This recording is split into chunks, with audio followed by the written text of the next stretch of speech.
लोगों की जो कहते हैं ना उम्मीद, वो तक छिन गई है। और अब खतरा इस बात का कि अगर आपने इन मसाइल को हल नहीं किया तो फिर फैसला जो है वो सड़कों पर होगा। करारदाद पास करनी है तो जरा मसल दिखाए ना, ये सिलेक्टेड जो सरकार के बड़े तर्जुमान है जिनकी कमर और गर्दन दोनों ही फारिग होती है और असेंबली में जब इक़्तिदार की कुर्सियों पर बैठते हैं तो ये भागे फेरे होते हैं। मिस्टर शहबाज शरीफ साहब, दूध चीनी सब की महंगाई ने मिलकर चाय की प्याली काफी तल्ख बना दी है और गरीब है कि बस धक्के खाकर 2 वक्त की रोटी के लिए दर बदर घूम रहा। अगर ये केयर टेकर गवर्नमेंट मेरिट पे ले आता, अगर ये वजीर आला मेरिट पे ले आता तो ये हालात ना होते। अगर ये इलेक्शन टाइम पे डेट दे देता और सारे प्रोसेस को आगे चैलेंज ना करता, अगर आइन के आर्टिकल 220 का इस्तेमाल करता, जो सुप्रीम कोर्ट ने आइन का आर्टिकल 189 और 190 इस्तेमाल किया ना, यही गवर्नर स्टेट बैंक को बुलाते, यही अपना सेक्रेटरी फाइनेंस को बुलाते, उनके अकाउंट देखते। सब्सक्राइब करें और बेल दबाएं ताकि कोई खबर रह न जाए।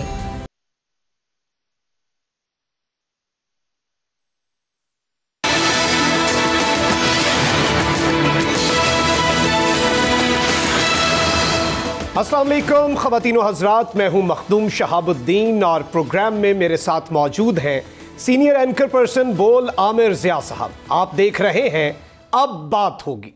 नाज़रीन कराम, अब बात होगी पाकिस्तान में इस वक्त मौजूदा सियासी सूरत हाल की। इस वक्त एक जानिब तो पाकिस्तान में आइनी बहरान है, मुआशी बहरान है, अदालती बहरान है और इन तमाम तर बहरानों में विफाकी हुकूमत डट चुकी है।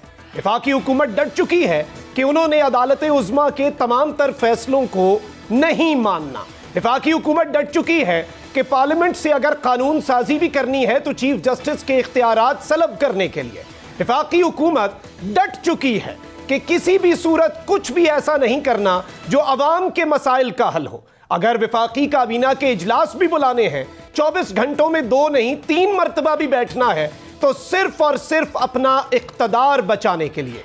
इस सब के अंदर पाकिस्तान का क्या होगा, पाकिस्तान के मुस्तकबिल का क्या होगा, इस चीज की फिक्र किसी भी अरबाबे इख्तियार को नहीं है।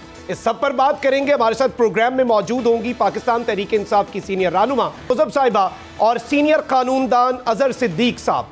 आमिर ज़िया साहब, सबसे पहले तो मैं आपकी जानिब आऊंगा। सुप्रीम कोर्ट ऑफ पाकिस्तान की तरफ से बहुत क्लियर इंस्ट्रक्शंस दे दी गई हैं और इस वक्त 2 प्रायोरिटीज हो सकती थी। एक प्रायोरिटी ये हो सकती थी कि पहले तौहीन अदालत की कार्रवाई की जाती और खुल्लम खुल्ला जो अदालती अहकामात की हुकूमत खिलाफ वर्जी कर रही है उसके ऊपर इस हुकूमत को घर भेज दिया जाता, इनका बोरिया बिस्तर गोल कर दिया जाता।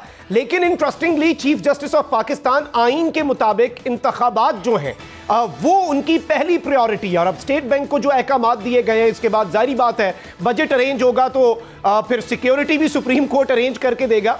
इन सबको अब इलेक्शन तो कराने पड़ने हैं, लेकिन ये जो एक क्लैश है कि हम नहीं मानते, मजम्मती करारदादें अब तो इतनी हो चुकी हैं पिछले कुछ दिनों में कि we have lost the count, तो क्या नतीजा निकल सकता है इस सब का?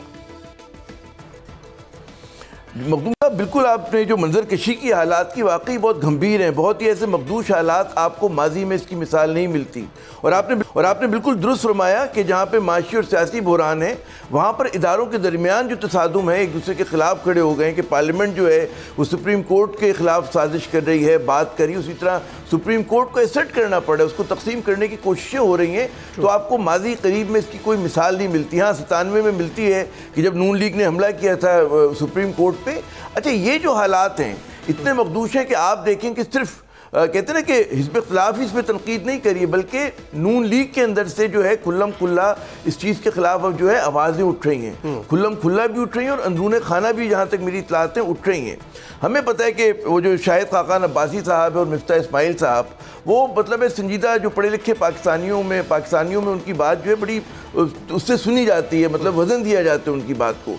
उनके उस आपको इनिशिएटिव के बारे में पता होगा जो उन्होंने री इमेजिनिंग पाकिस्तान के हवाले से शुरू किया है और पाकिस्तान के मुख्तलिफ शहरों में वो सेमिनार्स कर रहे हैं, लोगों से गुफ्तगू कर रहे हैं। अच्छा, मैं इसका तस्करा यूँ क्यों कर रहा हूँ इस बात का? इसलिए कर रहा हूँ कि गुज़श्ता रात जब उन्होंने एक सेमिनार किया और बड़ा वाइडली रिपोर्टेड है आज के तमाम टेलीविजन के अंदर, अखबारात के अंदर, उसमें उन्होंने 2-4 बड़ी अहम बातें की और वो दोहरा रहे हैं मुसलसल इस बात को। उनका कहना है कि जनाब ये माशी और इंसानी और जो सियासी बहरान है वो इतना ख़तरनाक हो गया है कि पूरे सिस्टम को रीसेट करने की ज़रूरत है। आज के जो मसाइल हैं उन इस निज़ाम के होते हुए उसको हल नहीं किया जा सकता जब तक आप उसको बिल्कुल तब्दील ना करें। वो ये भी कह रहे हैं कि ये निज़ाम जो है अवाम की भलाई के लिए अब काम नहीं कर रहा, ठीक है ना। और इसमें वो शामिल करते हैं, वो कहते हैं जी ये चाहे मौजूदा हमारी हुकूमत हो चाहे माजी की हुकूमतें हों, अब ये निज़ाम इतना नाकारा हो चुका है कि इससे आप अवाम की भलाई की कोई तवक्को ना रखें। और वो कह रहे हैं कि अगर इस्लाह की कोशिशें हम आज से शुरू करें बिल्कुल दुरुस्त सिमत में, तो भी 3 से 4 साल निकलेंगे इस माशी दलदल से निकलने के लिए जिसमें हम आज फंस चुके हैं। उनका कहना है कि जनाब इन हालात की वजह से लोगों की जो कहते हैं ना उम्मीद वो तक छिन गई है, और अब ख़तरा इस बात का है कि अगर आपने इन मसाइल को हल नहीं किया तो फिर फैसला जो है वो सड़कों पर होगा। अच्छा, ये बात जो है पीटीआई नहीं कह रही, ये हिज़्ब इख्तिलाफ नहीं कह रही, ये कौन कह रहे हैं? शाहिद खाकान अब्बासी साहब कह रहे हैं और मिफ्ता इस्माइल साहब कह रहे हैं, जो कि आप माने इस बात को, उन पर आप मतलब है कि ठीक है इस वक्त ज़ेर अताब होंगे मिफ्ता इस्माइल साहब इसहाक डार साहब के हवाले से, लेकिन उनकी बात में वज़न है और उनकी वो नुमाइंदगी करते हैं नून लीग के उन समझदार लोगों की जो समझते हैं कि तसादुम जो है मसाइल का हल नहीं है बल्कि गुफ्तगू शुनीद और बातचीत करनी चाहिए। उन्होंने जो मतलब है कि मैं समझता हूँ मिसालें दी कि देखें एक ज़माने में भारत और पाकिस्तान की मईशत, ठीक है भारत बड़ा मुल्क था, उसकी मईशत का हजम बड़ा था, लेकिन बहुत ज़्यादा फ़र्क नहीं हुआ करता था। लेकिन आज वो फ़र्क बहुत ज़्यादा बढ़ गया है कि आज भारत के जो फॉरेन एक्सचेंज रिजर्व्स हैं वो $585-86 के करीब हैं, अरब डॉलर के करीब हैं। आप तस्वुर करें, जबकि पाकिस्तान के 4 बिलियन से भी कम है जो एक महीने के लिए, वो भी मांगे तांगे के हमें पता है, और अगर आप वो अदायगियाँ कर दें तो मनफी में है। अच्छा, बांग्लादेश, उसके अभी जो फॉरेन रिजर्व्स हैं वो कहते हैं अपने 6 ईयर लो पर हैं, उसके बावजूद $32 अरब हैं, ठीक है ना। उनकी जो बांग्लादेश की एक्सपोर्ट्स हैं वो 40 अरब के करीब हैं, हम कहाँ खड़े हुए। तो ये चीज़ें हमें इस बात का पता देती हैं कि भाई मामलात जो हैं इसके लिए आउट ऑफ द बॉक्स आपको सोल्यूशन तैयार करना पड़ेगा, और सिर्फ इंतखाबात ही हल नहीं है कि ज़ाहिर इंतखाब होने चाहिए, लेकिन तमाम पार्टियों के पास कोई रोड मैप होना चाहिए पाकिस्तान को इस माशी दलदल से, इंतज़ामी दलदल से निकालने के लिए। जनाब मखदूम साहब जी, ये बड़ा एक इंपॉर्टेंट पॉइंट है कि तमाम सियासी जमातों के पास कोई रोड मैप बहुत ज़रूरी है। और इस वक्त अगर कोई वॉइसेस हैं, अगर कहीं पर किसी हल्के में सैनिटी प्रिवेल कर रही है तो वो सब यही बात कर रहे हैं, चाहे वो नून लीग के अंदर से आवाज़ें हों या फिर कोई भी मुहब्बे वतन पाकिस्तानी। कमल जोसेफ साहिबा ने हमें ज्वाइन किया है।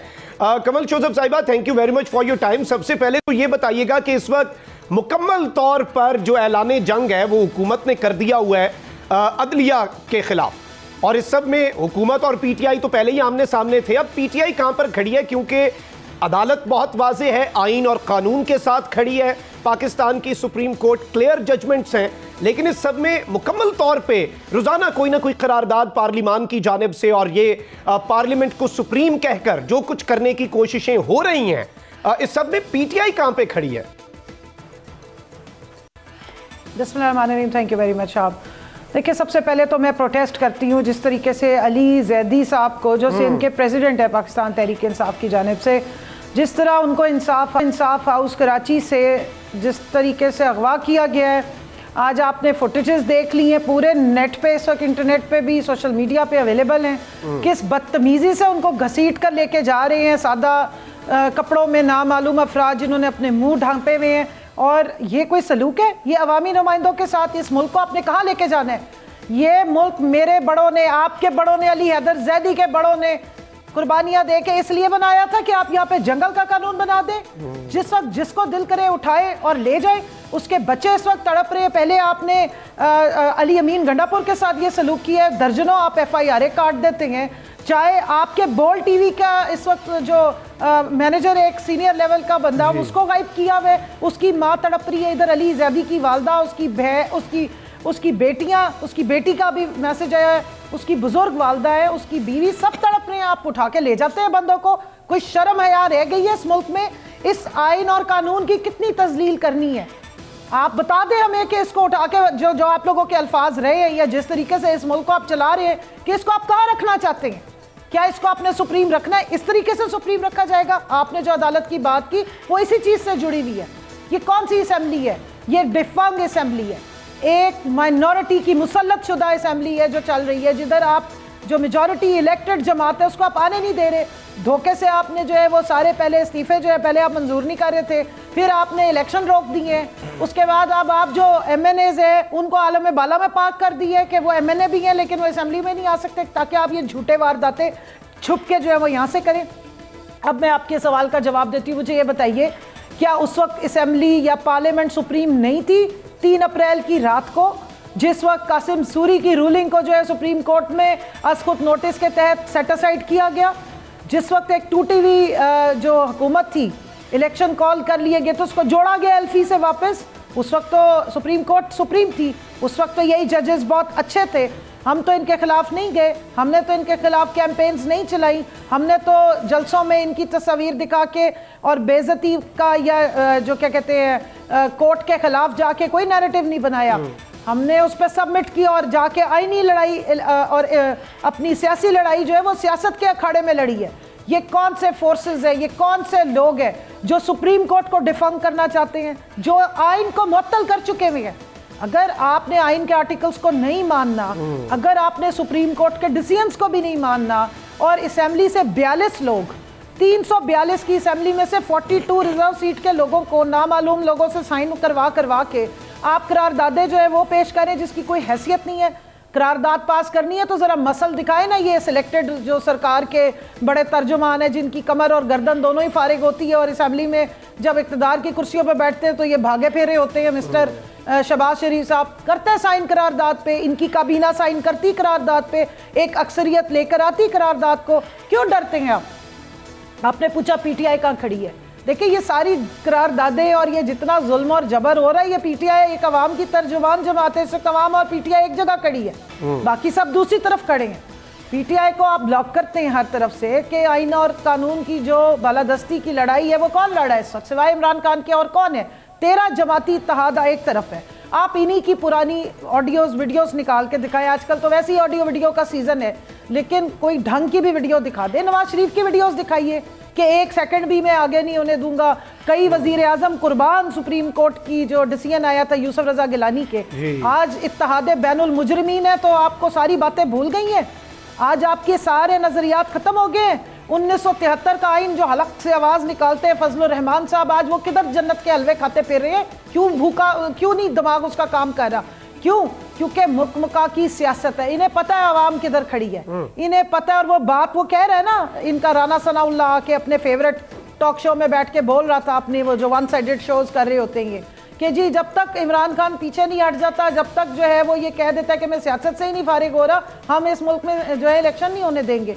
मतलब आपने सिविल मार्शल लॉ लगा दिया है, सिविल शिप है यहाँ पे। और मैं पूछती हूँ कि अभी आपने कल परसों इन कैमरा सिक्योरिटी की वो मीटिंग बुलाई थी और उसके बाद एलामिया जारी हुए हैं। असल सरचश्मा अवाम है।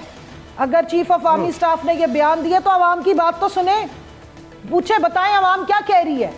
अवाम को तो नामालूम अफराद घसीटते हुए डालते हैं वैगनों में और ले जाते हैं, उसके बाद उनका पता ही नहीं चलता वो कहाँ गए। अवाम के जो असली नुमाइंदे हैं उनको तो आप जूते मार रहे हैं। जी कमल शोज़ेब साहब, मैं आपका पॉइंट लेता हूँ। यहाँ पे अजहर सिद्दीक साहब ने भी हमें ज्वाइन किया है, सीनियर कानूनदान है। अजहर सिद्दीक साहब की जानिब भी बढ़ते हैं। अजहर सिद्दीक साहब, इस वक्त अदलिया में एक जानिब तो एक डिवाइड भी है और इसके साथ ही साथ अब आपको पता है कि वकला बिरादरी जो है वो भी सुप्रीम कोर्ट और चीफ जस्टिस के दिफा में सामने आ रहे हैं।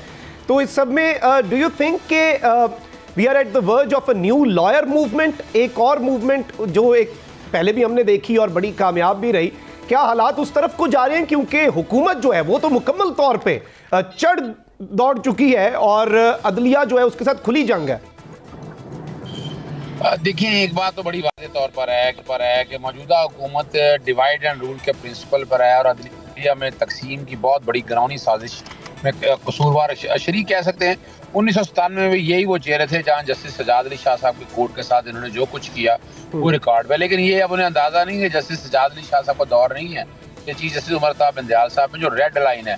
आज राउंड टेबल कॉन्फ्रेंस में भी इस बात का इयादा किया गया और हम सब लोगों ने और बड़ा और इंटेलेक्चुअल सारे टॉप नॉच लॉयर्स वहाँ पर मौजूद थे और हम लोगों ने प्रिंसिपल इस बात पे एग्री किया है कि हम अदलिया के साथ खड़े हैं। अदलिया के खिलाफ जो कोई भी मुहिम हो रही है, ये इस वक्त जजेस की तकसीम का एलिमेंट नहीं मैं कह सकता, हर एक अपना एक ओपिनियन है, अपने माइंड सेट से चल रहा है। ये एक एलीट क्लास का और एक आम क्लास का मसला है। एलीट क्लास चाहती है कि हम अपने तरीके से निज़ाम जो चाहें, हम गॉड फादर का तरीके से लेके चलें या सिजिल माफिया का तरीके से लेके चलें, लेकिन वो शायद नहीं चल सकता। और यहाँ आइन और कानून की हुक्मरानी होनी है। आइन पाकिस्तान में जो टाइमलाइंस लिखी हुई हैं, जैसे 90 दिन का इलेक्शन लिखा हुआ है तो 90 दिन में इलेक्शन होना है। आइन पाकिस्तान में ये लिखा हुआ है कि इलेक्शन के लिए पैसे जो हैं, फंड जो हैं, वो फंड देने हैं हुकूमत वक्त ने, और वहाँ से आने हैं, अरेंजमेंट करनी है, करके देनी है। लेकिन एक बात बड़ी चीज़ वाजे हो चुकी है। वो चीज़ क्या वाजे हो गई है कि इलेक्शन कमीशन का चेहरा और किरदार सामने आ चुका है। इलेक्शन कमीशन ने जो तरीका कार अपनाया हुआ है और इलेक्शन कमीशन जो चाह रहा है, चीज़ों को लेकर चल रहा है, वहाँ से लग ये रहा है कि इलेक्शन कमीशन एक खास एजेंडे के ऊपर है।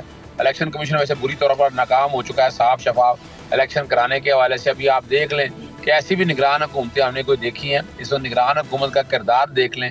और चूँकि चूज़ इलेक्शन कमीशन ने की गई है और हर एक को पता था कि पहले दिन से मुझसे नकमी नहीं आना है, और उसको जिस तरह मुंतखब किया गया, फिर जिस तरह उसने ट्रांसफ़र पोस्टिंग की, इलेक्शन कमीशन एक टूल के तौर पर किरदार अदा करता रहा है। इलेक्शन कमीशन ने कोई ऐसे हालात नहीं पैदा किए कि उनको आसानी दी जा सके साफ शफाफ इलेक्शन के हवाले से। और जो भी प्रागंदा खेल खेलती रही है निगरान हुकूमत, आप देख लें, यानी मेरे ऊपर बम्बों से हमला हुआ, दहशतगर्दी हुई, पर्चा जो मेरे कहने पे 780 का देना चाहिए था, वो पर्चा उन्होंने फिर वो मुद्दई अपने तरफ से एक सब इंस्पेक्टर को बना लिया और उससे मुकदमा दे दिया। यानी ये इस तरह सा निज़ाम नहीं चल सकता है। ये जुल्म मबनी जो माशरा ना, ये नहीं कायम रह सकता। और अब दूसरा देखिएगा कि एंटी करप्शन की तरफ से मुकदमे शुरू हो गए। एंटी करप्शन का यानी कभी निगरान हुकूमतों में भी इस तरह के मुकदमे शुरू हुए हैं, इस तरह की पकड़ दकड़ शुरू हुई है। तो तकरीबन 86 के करीब मुकदमे दर्ज कर दिए इमरान खान के ऊपर और उनके साथियों के ऊपर। वो लहदा बात है, वफाक के PDM की जमात के तौर पर ये किरदार अदा कर रहा है। लेकिन हम सब ने सारा देख लिया, हमने डेवलपमेंट फंड जो ले लिए, हमने जो देखा कि ये जिस तरह की स्कीमें चलाई जा रही हैं, आटा स्कीम के नाम पे जो बेवकूफ़ बनाया, तो ये सारी चीज़ें एक तरफ लेके जा रही हैं। और वो चीज़ ये है कि ये इलेक्शन साफ शफाफ नहीं चाहते। ये बड़ा एक इम्पॉर्टेंट पॉइंट भी है और जाहिर बात है कि इस हवाले से जो चीज़ें हैं वो इसी तरफ को जा रही हैं। और बिलखुसूस अज़हर सिद्दीक साहब की जो रिहाइश गाह पर जो मामला हुआ, ये मुल्क का क्या एक आप इमेज जो है वो इंटरनेशनली, और उसमें फिर जो मुद्दई बना दिया गया, मैं समझता हूँ कि इसकी जितनी मजम्मत की जाए वो कम है। और इस तरह के मामलात जो होते हैं, इस तरह के वाक़यात जो होते हैं, उसका नुकसान अगर किसी और को वो अलग चीज़ है, लेकिन मुल्क का कितना नुकसान है इसमें कि कानूनदान, एक सीनियर वकील, उनके साथ जो हुआ और जिसके बाद फिर कानून को हरकत में आना चाहिए था। अभी तक तो जो कल्प्रिट्स हैं उन्हें वाज़े कर दिया जाना चाहिए था, वो बड़ा क्लियर हो जाना चाहिए था, लेकिन वो नहीं हुआ। और जाहिर बात है सब अज़हर सिद्दीक साहब के साथ खड़े हैं और ये बड़े टेस्टिंग टाइम्स हैं। बोल न्यूज़ जो है, हमारे साथ कितने वाबस्ता सहाफ़ी और बोल न्यूज़ को भी जितना विक्टिमाइज़ किया जा रहा है, जो मार्केटिंग हेड हमारे हैं उनके साथ जो हो रहा है, वो सारी चीज़ें इस वक्त मैं समझता हूँ कि बड़ी सेल्फ एक्सप्लेनेटरी हैं और उसकी जितनी मजम्मत की जाए कम है। लेकिन ये तमाम तर हरबे किसी को भी या किसी का भी जो यकीन है या फिर जो कॉज है उससे मुतज़लज़ल नहीं कर पा रहे। ये एक खुशाइन चीज़ है, बल्कि इससे डर निकल रहे हैं और मज़ीद जो अज़्म है वो मज़ीद आप कह लें कि मजबूत होता जा रहा है। हम गुफ्तगू के सिलसिले को आगे बढ़ाएंगे। कमल जोसेफ साहिबा भी हैं, अज़हर सिद्दीक साहब भी हैं। यहाँ पे वक्त हुआ एक ब्रेक का।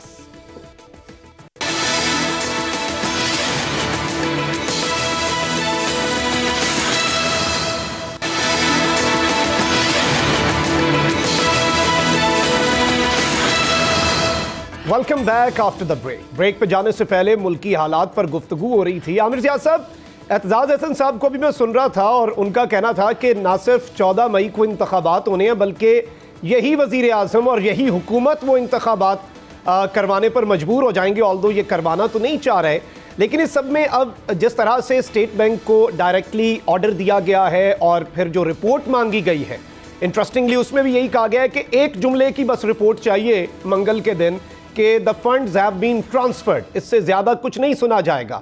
इसके बाद सिक्योरिटी के मामलात नहीं है, उन्हें आप किस तरह से एग्जीक्यूट होता हुआ देख रहे हैं? और क्या इलेक्शंस जो हैं इस वक्त आपको लग रहा है कि पॉलिटिकली अगर हम देखें कि होते हुए नज़र आ रहे हैं?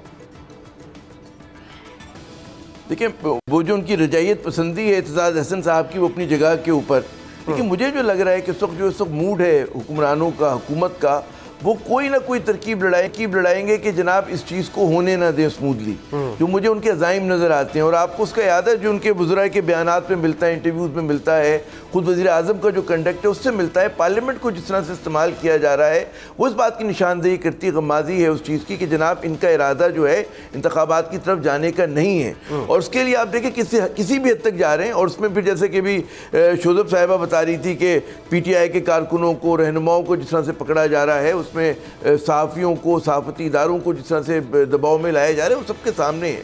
मसला ये कि हम लोग जो है वाक़याती उसमें जो कहते हैं ना कि रोज़ इतना बड़ा कोई वाक़या हो रहा है कि हम जो है उसमें फंस के रह गए। और ये चीज़ जो है मैं समझता हूँ कि कहते हैं ना कि तमाम जो इशारे हैं, जो सिम्टम्स हैं, वो उस बड़े बुरान का वो कहते हैं इंडिकेट करते कि जी जो हम लोग हल नहीं कर पा रहे, जो हमारे निज़ाम से मुंसलिक हैं, जो डिलीवर नहीं कर पा रहा और जिसको तब्दील करने की ज़रूरत है, जिसका रियलाइजेशन जो है हुक्मरान जमातों के अंदर भी है, जो उनका सीनियर एलिमेंट है। तो बात ही कि दो तरह की लड़ाइयाँ हो रही हैं। एक तो ये कि वाक़याती के रोज़मर्रा के ऊपर जो हम देखते हैं कि दबाव आ रहा है और उसकी वजह से गैर यकीनी सूरत हाल है, लेकिन आप ये देखें कि इलेक्शन की तरफ भी चले जाएं इस वक्त, और जाना चाहिए इलेक्शन की तरफ। लेकिन ये हमें पूछना चाहिए कि हमारी जो सियासी जमातें हैं, वो PDM हो, जो हिज़्ब इख्तिलाफ की जमातें, क्या उनके पास ये कैपेसिटी, एबिलिटी है इस वक्त कि जो मुल्क जिस तरह के मसाइल के शिकार है उसको वो हल कर सकें, और न सिर्फ हल कर सके बल्कि उनके पास कोई मरबूत प्लानिंग हो, मनसूबाबंदी हो। तो यहाँ पर ये जो सवालात हैं बड़े एक मेरे ख्याल में जायज़ सवालात हैं, क्योंकि इस वक्त जो सूरत हाल है कि एक मैं अभी साकिब शरानी साहब पाकिस्तान के सफ़े अव्वल के वो हैं इकोनॉमिस्ट हैं, उनका मजमून छपा, उसमें उन्होंने एक टर्म यूज़ की ज़ॉम्बी स्टेट की।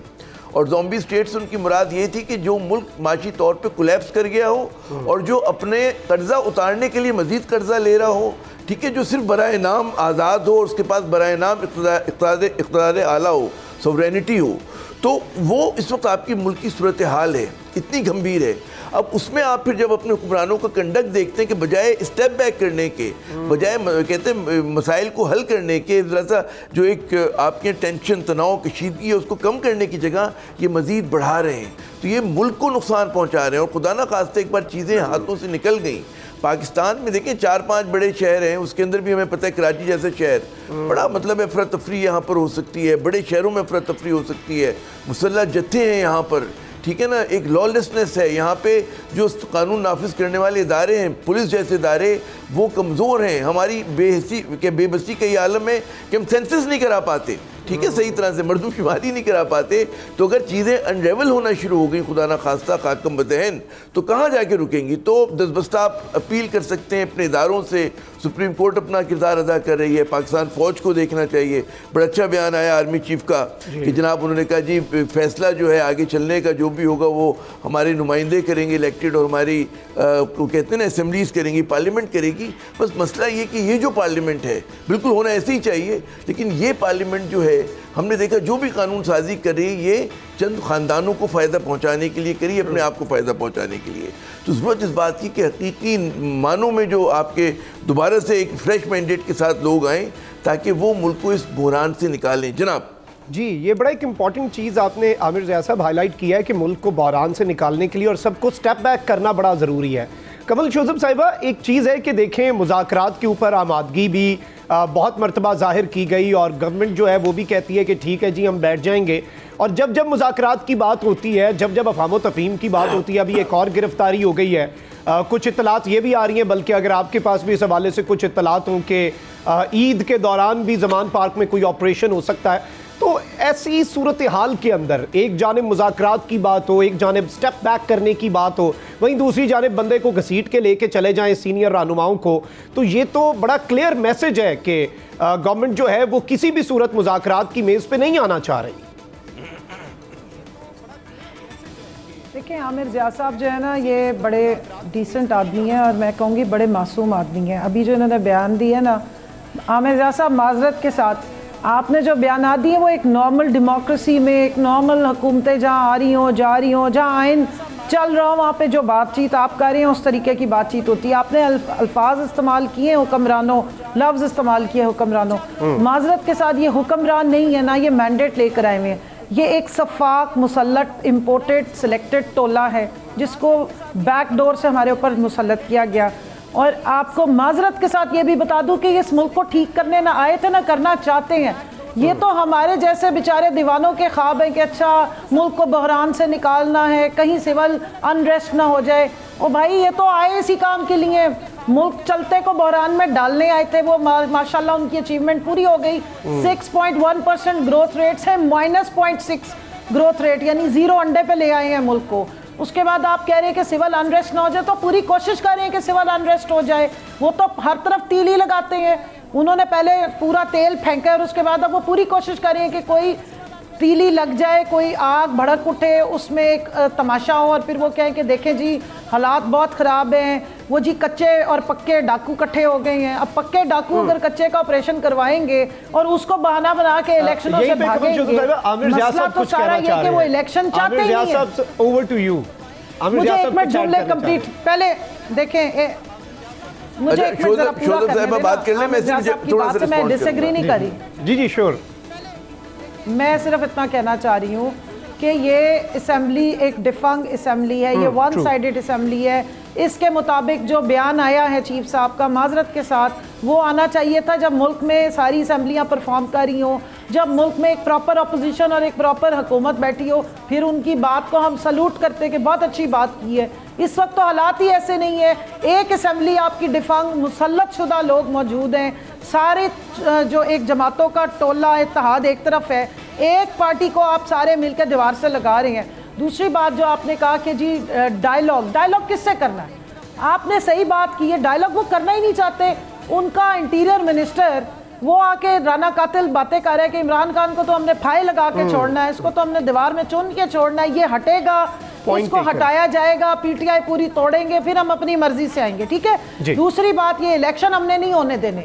इलेक्शन तो तब होंगे जब हमारा कोई आने के चांसेस हो। मसला ये कि अवाम जाग गई है, सोशल मीडिया का दौर है। मैं बोल टीवी को सलाम पेश करती हूँ, इतने मुश्किल दौर में जब FIA के छापे उस वक्त पड़ जाते हैं जब मेरे पे कैंपेन घटिया चली, मैंने FIA में जाके कंप्लेंट लिखाई, उन्होंने कहा जी फेस मैच होना है, बड़ा टाइम लगेगा। यहाँ पे वो अहमदपुर शर्किया मेरा इलाका है, वो बेचारे गरीबों के बच्चे उठा उठा के आपने 20-20 दिन उन्हें अंदर बंद रख के मारा पीटा, तब तो फेस मैच आपके 1 सेकंड में हो जाते हैं।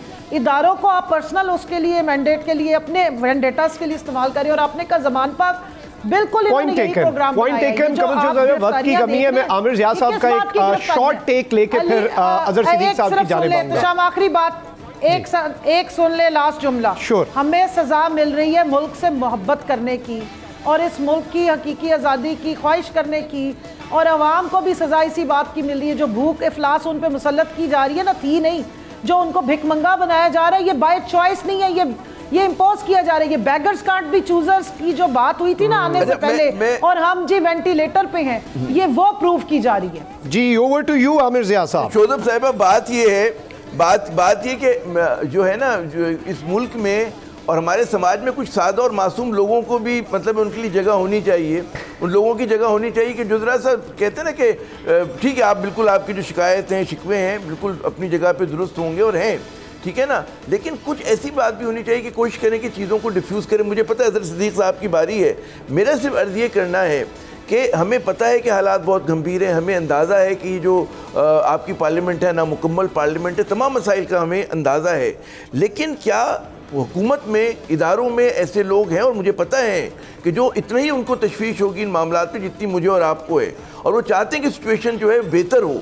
यहाँ पे जो एक महाजराई की सूरत हाल है उससे किसी तरह से निकलें, तो मेरे ख्याल में उसके लिए भी हमें एक जगह बनानी चाहिए। और PTI में भी ऐसे लोग हैं, और जनाब नून लीग में भी हैं, पाकिस्तान पीपल्स पार्टी और हमारे इदारों में, तो मेरे ख्याल में वो वक्त आ गया है कि कोशिश की जाए कि ज़रा सा कंसेंसस की तरफ बढ़े। और तो बिल्कुल ये बात है कि इलेक्शन होने चाहिए। हमारे तो लीडर ने डायलॉग की ऑफर की तो अगले दिन उनके घर पे धावा बोल दिया। बस कुछ चीज़ें ये अनफॉर्चुनेट हैं। बिल्कुल, मैं अजहर सिद्दीकी साहब आपका टेक लेना चाहूँगा। अजहर सिद्दीकी साहब, आपको इसका लीगली क्या इख्तिताम क्या नज़र आ रहा है? ये जो एक जंग है और इसमें इलेक्शंस क्या यही हुकूमत करवाएगी, इन्हें फोर्स किया जाएगा, और अगर ये नहीं करते तो what options do we have? Shahab, देखिए 2-3 चीजें तो बड़ी वाज़ेह हैं। पाकिस्तान एक डिफाइनिंग मूवमेंट के ऊपर है। आपने आइन का निफाज करना है या जंगल का कानून बनाना है, और इसमें सबसे देखें, हमें उम्मीद रखनी है अदलिया से। और अदलिया से मैं तो जब से साइफर आने के बाद ये मामला शुरू में, तो उस दिन से बात कह रहा हूँ, और ये मेरा स्टांस पहले दिन से कंसिस्टेंट यही स्टैंड है कि अदलिया ऐसी उम्मीद है, लेकिन अदलिया के अंदर भी बात वही है कि अदलिया के अंदर डिवाइड पैदा करने की कोशिश की। लॉयर्स मूवमेंट जब चली उस वक्त दो एजेंडे थे, एक तो अपना chief of the army staff general Parvez Musharraf को हटाना था, दूसरा अदलिया में अपनी मर्जी के जजेस लाने थे। वो जजेस जो उस वक्त इंडक्ट किए कि वो कल आने वाले हालात में आप लोगों के सामने मौजूद हैं। बात सिर्फ इस वक्त ये है कि आपने कानून और आइन की हुक्मरानी के लिए साथ देना है, और इस वक्त जो मौजूदा चीफ जस्टिस है या ब्रदर जजेस है वो आइन और कानून की हुक्मरानी की बात कर रहे हैं, वो किसी सियासी जमात का एजेंडा लेकर नहीं चल रहे हैं। 1997 जैसे हालात पैदा करने की कोशिश की गई, लेकिन चूंकि असूलों में चलने वाली बातें वहाँ खड़े हो गए हैं बाद, और आप सब देख रहे हैं यानी जो ये एक ड्रामा किया गया कि जनाब क्या ऐसा हवा बनाएगी कि जनाब 9 के 9 जजेस बैठकर ये फैसला करेंगे, 9 के 9 जजेस कहाँ से आगे फिर ये फैसला करने, सॉरी फुल कोर्ट फैसला करे, वो क्यों करे फैसला? एक सिंगल जज जब फैसला कर चुका है, इसका single court justice Jawahar Hasan ने फैसला 10 फरवरी का ले लिया हुआ है। 10 फरवरी में क्या दिया था उन्होंने, 90 दिन में इलेक्शन होने हैं, और इलेक्शन कमीशन का जिम्मे ड्यूटी लगाई कि आप ना मुशावरत करके गवर्नर से, गवर्नर भागता रहा, इलेक्शन कमीशन भागता रहा। मैं जो एक नुक्ते पे पहुंचा हूँ कि इस वक्त मौका आ गया है कि ये इलेक्शन कमीशन जो कसूरवार है सारी फसाइयत का, इस मुल्क में जो इस वक्त अनारकी फैली हुई है उसमें 99% मैं समझता हूँ कसूर इलेक्शन कमीशन का है। अगर ये केयर टेकर गवर्नमेंट मेरिट पे ले आता, अगर ये वजीर आला मेरिट पे ले आता तो ये हालात ना होते।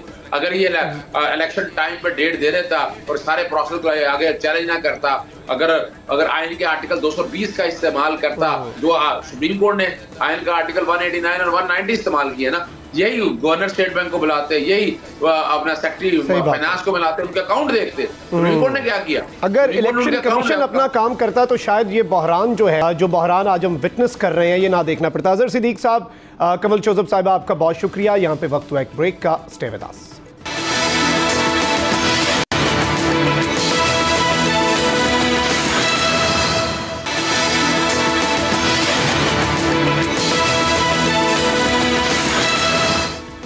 Welcome back. वक्त हुआ है पोस्टमार्टम का। नाज़रीन कराम, महंगाई के खात्मे के नाम पर आई हुकूमत ने अवाम का जीना अजीरन कर दिया है। 2 वक्त की रोटी के हुसूल के लिए लोगों को इस तरह से धक्के खाते शायद ही कभी देखा गया हो, जिसकी वाज़ेह मिसाल मुफ्त आटे के हुसूल के लिए होने वाली धक्कम पेल है। मुल्क भर में मुफ्त आटे के हुसूल के लिए शहरियों ने अपनी जानें तक कुर्बान कर दी हैं। चकवाल और कराची समेत दीगर शहरों में आटे के हुसूल के दौरान 20 से ज़ायद जिंदगियां गुल हो चुकी हैं, लेकिन अब सरकारी गोदामों में हजारों गंदम की बोरियां खराब होने का इंकशाफ सामने आया है। हुक्मरान एक जानिब तो लोगों को आटे के थैले के पीछे लगाकर सियासत चमकाने की कोशिश कर रहे हैं, तो दूसरी जानिब लोगों की जिंदगियां जाया हो रही हैं। सिंध सरकार की नाअहली की वजह से मलीर मंजिल पंप गोदाम में गंदम की 2 लाख बोरियां खराब हो गई हैं, जो अब जानवरों के खाने के लायक भी नहीं रही, लेकिन वो आवाम को ना दी गई। ज़राए ने इंकशाफ किया है कि इससे कबल 3 लाख बोरियां जबरदस्ती फ्लोर मिल्स को दी गई थी। इससे पहले पंजाब से बड़ी मिकदार में गंदम खैबर पख्तूनख्वा स्मगलिंग की कोशिश नाकाम बनाई गई थी। 10,000 बोरियां पकड़ी गई थी। यानी करप्शन है कि यहां भी जाने का नाम नहीं ले रही। नाज़रीन कराम, बात यहां खत्म नहीं होती। दश तो दश दरिया भी ना छोड़े हमने। हुकूमत ने शोबा हाय जिंदगी का कोई भी पहलू नहीं छोड़ा कि जिसमें गरीब आदमी को तंग ना किया गया। चाय की मिसाल ही ले लें। मौजूदा दौर में चाय जेब पर आपकी सोच से ज्यादा भारी पड़ रही है। अगर 50 रुपए फी कप के हिसाब से 3 कप रोजाना पिए जाएं तो सीधा सीधा महीने में 4,500 रुपए का खर्चा है। मुल्क में कम से कम माहाना तनख्वाह 15,000 रुपए है, जिसका 30% ये चाय का कप बन जाता है। यानी हालात आप खुद अंदाजा करें कि सिर्फ एक चाय की प्याली के लिए भी गरीब आदमी 10 मरतबा सोचता है कि चाय पी जाए या नहीं। नाज़रीन कराम, हुक्मरान तबका हमें कहां ले आया है, अंदाजा करें। जब मशरिकी पाकिस्तान था तो पाकिस्तान चाय बरामद किया करता था, अब सारी की सारी दरामद करता है, और वो भी नायाब डॉलर के एवज। यही वजह है कि रुपए की कदर खोने से चाय की पत्ती ही नहीं, दूध, चीनी, सब की महंगाई ने मिलकर चाय की प्याली काफी तल्ख बना दी है, और गरीब है कि बस धक्के खाकर 2 वक्त की रोटी के लिए दर बदर घूम रहा। तुम शहाब को इजाजत। अल्लाह निगहबान। पाकिस्तान जिंदाबाद।